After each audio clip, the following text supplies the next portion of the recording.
পাখিটা দেখো। এখন বাজে ভোর 4টে 4:30। তো এখন আমি আর দাদা দুজনে মিলে গাড়ি করে চলে যাচ্ছি স্টেশনের দিকে। দাদা যাবে ভোরবেলা এখন ডিউটিতে, আর আমি কোথায় যাব সেটা দেখার জন্য কিন্তু পুরো ভিডিওটা স্কিপ না করে দেখতে হবে। হ্যালো এভরিওয়ান, আমি বিপাশা। চলে আসলাম আমার একটা নতুন ভিডিও নিয়ে। তো কথা বলতে বলতেই চলে আসলাম কিন্তু কাঁচরাপাড়া স্টেশনে। এখন তো ভোর, অনেকদিন পর আবার এত ভোরবেলা আমি কোথাও যাচ্ছি, আর কোথায় যাচ্ছি সেটা বললামই। দেখতে থাকো। পরপর আমি সমস্ত ভিডিওগুলো পরপর তোমাদের সাথে শেয়ার করতে থাকবো। তোমরা কিন্তু আমার সমস্ত ভিডিওগুলো দেখবে আর কমেন্ট করে জানিও কার কেমন লাগছে।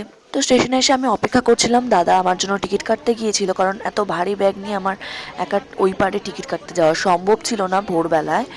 আর এখন ট্রেনে উঠে পড়েছি, ট্রেনে করে চলে আসলাম কিন্তু নৈহাটি স্টেশনে। নৈহাটি স্টেশন থেকে নেমে ট্রেন থেকে নেমে আমি এখন ওভারব্রিজ স্টপকে ওই পারে যাচ্ছি। কত লোকজন, কত ভোর রাত থেকে কাজে যাওয়া শুরু করে, সবাইকে দেখে কিন্তু একটা পজিটিভ এনার্জি আসছে। আমি ট্রেন থেকে নেমে স্টেশন থেকে বেরিয়ে গেছি, আর এখন বাজে 5টা 8। অন্ধকার কেটে সকাল হতে শুরু করেছে, দিনের আলো ফুটতে শুরু করেছে। আর আমি স্টেশন থেকে বেরিয়েই একটা টোটো নিয়ে নিয়েছি, টোটো করে চলে যাচ্ছি আমার এখনের গন্তব্যস্থলে। তারপরে সারাদিন কোথায় যাচ্ছি, কি করছি, আজকে কিন্তু সারা দিনের ভিডিও ছোট ছোট করে তোমাদের সাথে শেয়ার করতে থাকবো, তোমরাও কিন্তু দেখতে থাকো।